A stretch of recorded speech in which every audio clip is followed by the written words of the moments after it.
ஆகாஷ்வாணி.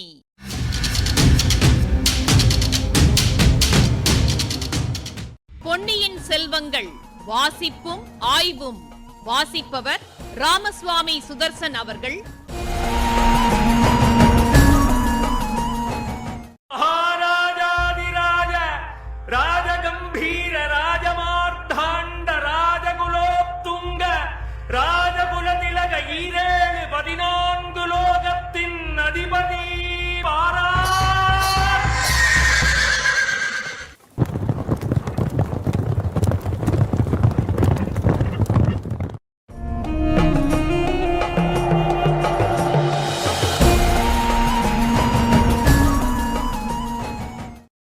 ராஜபாட்டையில் இரு வீரர்களும் ஆழ்வார்க்கடியானும் வந்தியத்தேவனும் பயணித்துக் கொண்டிருந்தார்கள். அப்பொழுது சில குதிரைகளின் குளம்புச் சத்தம் கேட்டது. அந்த குதிரைகள் சீறி பாய்ந்து கொண்டு இவர்களை தாண்டிச் சென்றது.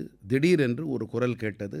அந்த குதிரை வீரர்களில் தலைவன் அவன் நில்லுங்கள் என்று சொல்லி வந்தியத்தேவனிடம் வருகிறான். வந்தியத்தேவனை அவன் உற்று பார்த்துவிட்டு, இது என்னப்பா அது? நீ எப்படி இங்கே வந்து சேர்ந்தாய்? தஞ்சாவூரில் நீ திடீரென்று மாயமாய் மறைந்து விட்டாய் என்று சொன்னார்களே, உன்னை பழுவேட்டரையர்கள் தீர்த்திருப்பார்கள் என்றல்லவா நினைத்தேன் என்றான். பழுவேட்டரையர்களால் என்னை அவ்வளவு எளிதில் தீர்த்து கட்ட முடியுமா? நான் பழைய வானர் குலத்தைச் சேர்ந்தவன் அல்லவா? ஆமாம், எப்படியாவது உயிரை காப்பாற்றிக் கொண்டு தப்பி பிழைப்பதில் உனக்கு இணை வேறு யாருமே இல்லை. ஐயா, உயிரை காப்பாற்றிக் கொள்வது அவசியமாயிருக்கும்போது காப்பாற்றிக் கொள்வேன். உயிரை கொடுக்க வேண்டிய சமயத்தில் கொடுக்கவும் அறிவேன்.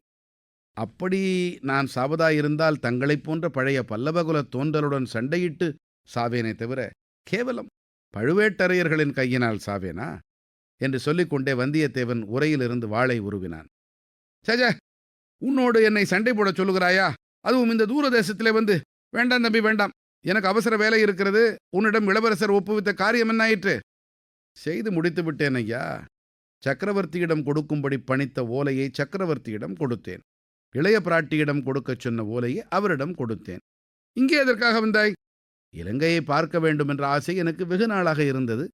அதற்காக இந்த வைஷ்ணவரோடு புறப்பட்டு வந்தேன். ஆஹா, இந்த ஆளை கூட நான் எங்கேயோ பார்த்திருக்கிறேன் போல இருக்கிறதே. ஆம் மகாராஜா, பார்த்திருக்கிறீர்கள். என் சகோதரியை பற்றி ஏதாவது தெரியுமா என்று விசாரிப்பதற்காக இளவரசர் ஆதித்தரிடம் வந்தேன். அப்போது தாங்களும் அவர் பக்கத்தில் இருந்தீர்கள். அது யார் உன் சகோதரி? இப்போதே பழுவூர் இளையராணியாக விளங்கும் நந்தினி தேவி.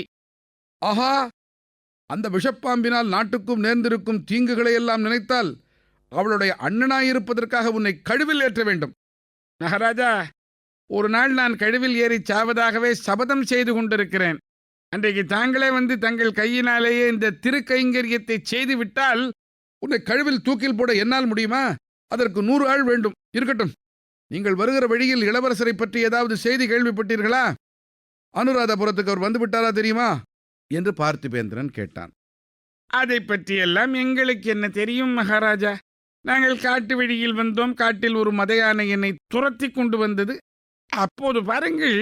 போதும் உன் கதை. யார் கண்டது? ஒரு நாளைக்கு உன்னை நானே கழுவில் தூக்கில் போட்டுவிட்டு உன்னுடைய ஆசையை நிறைவேற்றினாலும் நிறைவேற்றுவேன் என்று சொல்லிக்கொண்டே பார்த்திபேந்திரன் குதிரையை திருப்பினான்.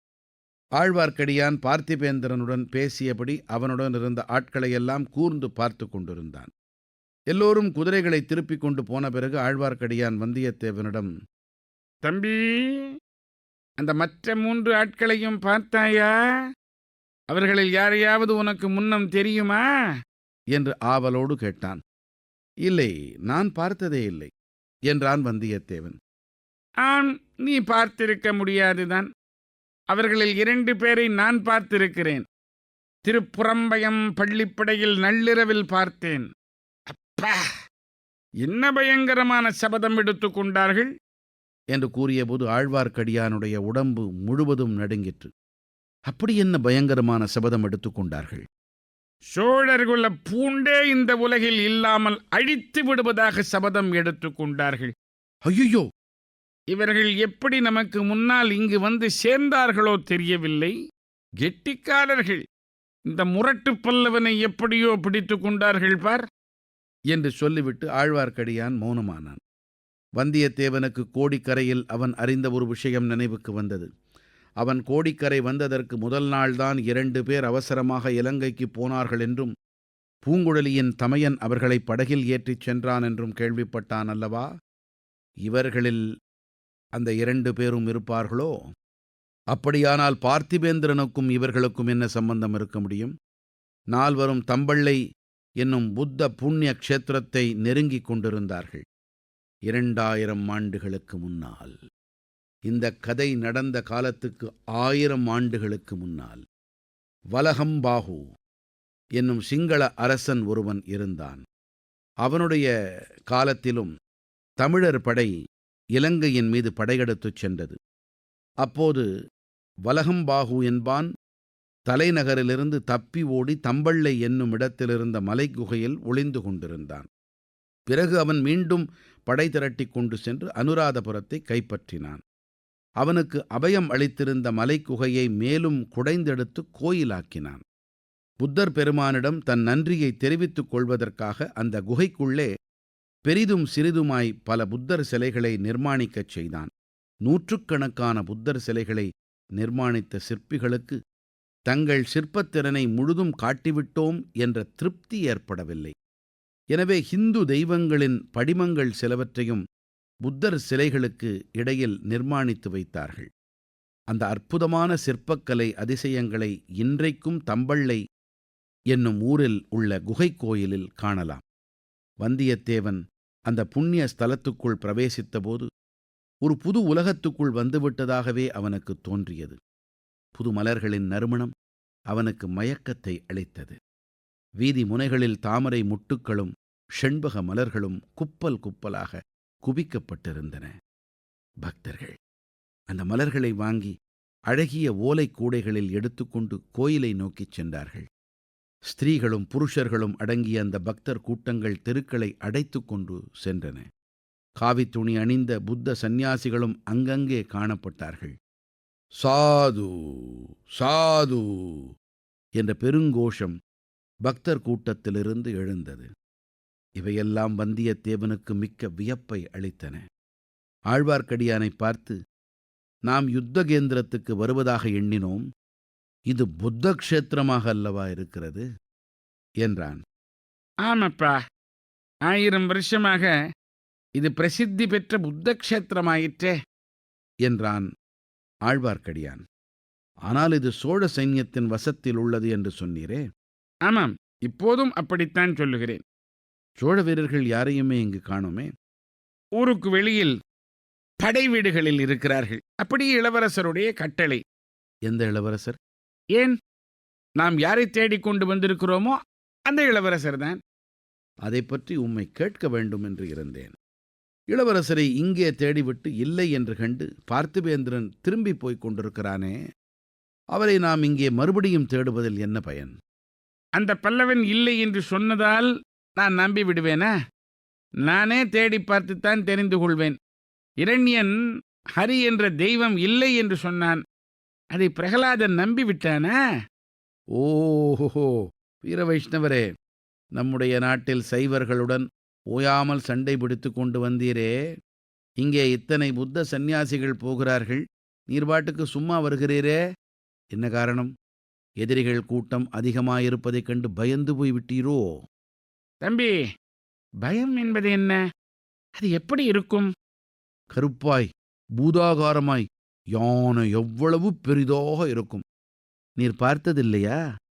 இல்லை இல்லை என்று ஆழ்வார்க்கடியான் சொல்லிவிட்டு வீதி ஓரத்தில் நின்று வேடிக்கை பார்த்து கொண்டிருந்த 2 மனிதர்களை அணுகினான். அவர்கள் தமிழர்களைப் போல தோன்றினார்கள். அவர்களிடம் சிறிது நேரம் ஏதோ பேசிவிட்டு ஆழ்வார்க்கடியான் திரும்பி வந்தான். வைஷ்ணவரே, அவர்களிடம் என்ன கேட்டீர்? விஷ்ணு பெரியவரா, புத்தர் பெரியவரா என்று கேட்டீரா? இந்த ஊரில் யாரை கேட்டாலும் புத்தர் பெரியவர் என்றுதான் சொல்லுவார்கள். ஒவ்வொரு புத்தர் சிலையும் எவ்வளவு பிரம்மாண்டமாயிருக்கிறது, பார்க்கவில்லையா? தம்பி, என்னுடைய வீர வைஷ்ணவத்தை எல்லாம் ராமேஸ்வரத்தில் மூட்டை கட்டி வைத்துவிட்டு இங்கே ராஜகாரியமாக வந்திருக்கிறேன், தெரிகிறதா? பின்னே அந்த மனிதர்களிடம் என்ன கேட்டீர்? இளவரசரை பற்றி விசாரித்தீரோ? இல்லை இல்லை, இந்த ஊரில் இன்றைக்கு என்ன விசேஷம் என்று கேட்டேன். அவர்கள் என்ன சொன்னார்கள்? இன்றைக்கு இங்கே சீன யாத்திரிகர்கள் 2 பேர் வரப்போகிறார்களாம். அதை முன்னிட்டு புத்த விகாரத்தில் உற்சவம் நடக்கிறதாம். அதனாலே தான் ஊரில் அந்த கோலாகலம் என்று தெரிவித்தார்கள். சீன யாத்ரீகர்கள் எங்கிருந்து வருகிறார்களாம்? நேற்று இங்கு வந்துவிட்டு சிம்மகிரிக்கு போனார்களாம். சிம்மகிரியிலிருந்து இப்போது வந்து கொண்டிருக்கிறார்கள் என்றும் இன்னும் சற்று நேரத்தில் இங்கே வந்து விடுவார்கள் என்றும் தெரிவித்தார்கள். சிம்மகிரி எங்கே இருக்கிறது? இங்கிருந்து காத தூரத்தில் இருக்கிறது. இன்னும் சிங்களவர் வசத்தில் இருக்கிறது. பகல் வேளையாயிருந்தால் இங்கிருந்தே பார்க்கலாம். சிம்மகிரி குன்றின் உச்சியில் ஒரு பலமான கோட்டை இருக்கிறது. அங்கே உள்ள ஒரு குகையில் அற்புதமான அழியா வர்ண சித்திரங்கள் இருக்கின்றன. அந்த சித்திரங்களை பார்க்கத்தான் சீன யாத்திரிகர்கள் அங்க போயிருக்க வேண்டும். குன்றில் ஏறி இறங்குவதற்கு பெரிதும் கஷ்டப்பட்டிருப்பார்கள். அதோ பார். இப்பகுதியின் ஆய்வினை வழங்குகிறார் ஐங்கரன் அவர்கள்.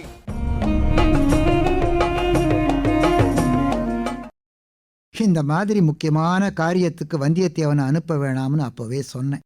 அவன் பதற்றக்காரன், காரியத்தை கெடுத்துருவான்னு எனக்கு தெரியும். சக்கரவர்த்திக்கும் இளைய பிராட்டிக்கும் ஓலைகள் கொடுத்து அனுப்பின பட்டத்து இளவரசர் ஆதித்த கரிகாலரை குறை சொன்னான் பார்த்திபேந்திரன். இப்படி மட்டுமீறின உரிமை எடுத்துக்க காரணம் இருக்குது. பிற்கால பல்லவரின் கிளை வழி வந்தவன் இந்த பார்த்திபேந்திரன். இதனால அரசனின் பிரதிநிதியா கூட்டு பகர ஆட்சியாளன்னு சொல்லத்தகும் ஒரு பதவி அவனுக்கு கொடுக்கப்பட்டது. சோழப் பேரரசின் வடபகுதி மாதண்ட நாயகன் ஆதித்த கரிகாலனைப் போலவே கல்வெட்டு சாசனங்கள் வெளியிடுற உரிமை பெற்றிருந்தார். வீரபாண்டியன் தலை கொண்ட கோ மகாராஜா, பார்த்திவேந்திராதிபதி வர்மன், கோவிராஜ மாராயர், பார்த்திபேந்திர ஆதித்யவர்மன் இந்த பெயர்களில் வெளியிட்டிருக்கான். இப்ப 4 பேர் முன்னிலையில வந்தியத்தேவனை மட்டம் தட்டி பேசுறது அவனுக்கு கொடுக்கப்பட்ட அதிகாரத்துக்கு ஏற்றதாயில்லை. ஐயான்னு மரியாதையாகத்தான் பேச்ச தொடங்குறான் வல்லவரையன். தயங்காம தன் எதிர்ப்பையும் தெரிவிக்கிறான். மகாராஜான்னு பணிவா பேச ஆரம்பிச்சு திருமலையப்பனும் ஏட்டிக்கு போட்டின்னு இறங்கிடுறான். கதை திரும்புதுன்னு தெரிஞ்சதும் கூட வந்த 3 பேரோட போயிடுறான் அந்த பல்லவன்.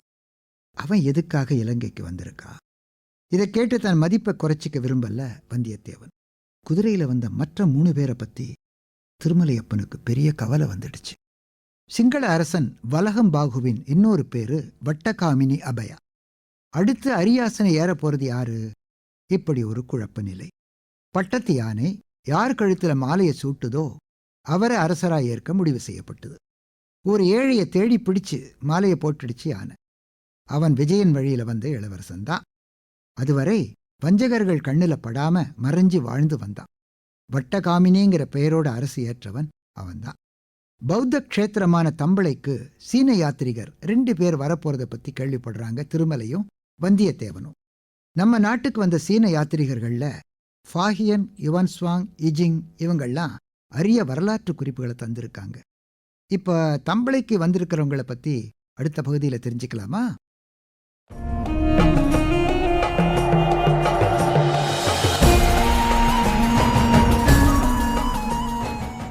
பொன்னியின் செல்வங்கள் வாசிப்பும் ஆய்வும் கேட்டீர்கள். வாசித்தவர் ராமசுவாமி சுதர்சன் அவர்கள். ஆய்வினை வழங்கியவர் ஐங்கரன் அவர்கள். படைப்பு சென்னை வானொலி நிலையம்.